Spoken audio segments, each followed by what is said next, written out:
কোথাও ঘুরতে গেলে বা খেতে গেলেও পোলাপান ছাড়া ভালো লাগে না। হেই এভরিওয়ান, দিস ইজ স্পন্দর্মা। আশা করি তোমরা সকলে ভালো আছো। আমি আর আপু শপিং শেষ করে ভাবলাম বাইরেই ডিনারটা সারি, কিন্তু পোলাপান ছাড়া ভালো লাগছিল না, যেহেতু আমরা লারিভেন মিরপুর ব্রাঞ্চেই ছিলাম। আমি অপেক্ষা করতে থেকে রেস্টুরেন্টে অর্ডার করে এদিকে আপু চলে যায় পিচ্ছিদের নিয়ে আসতে। সো সুন্দর করে রেডি করে নিয়ে চলে আসে। আমি এখানে খাবার অর্ডার দিয়ে ওয়েট করছি, যেহেতু আসার পরপরই সাইশান অনেক দুষ্টামি শুরু করে, ওকে কন্ট্রোল করাটা অনেক টাফ হয়ে যায়। তো এই তো সাইশানের দুষ্টামি শুরু, আর পাশাপাশি শাহজিনও আছে।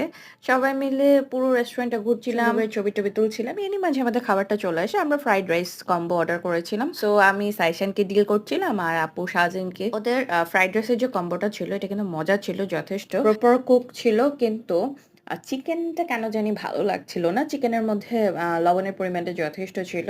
এই তো যাই হোক, ছোটখাটোর মধ্যে জায়গাটা সুন্দর। সব মিলিয়ে আলহামদুলিল্লাহ দিনটা ভালো ছিল। Thanks for watching. আবার দেখা হবে নতুন কোনো ভিডিওতে। টাটা।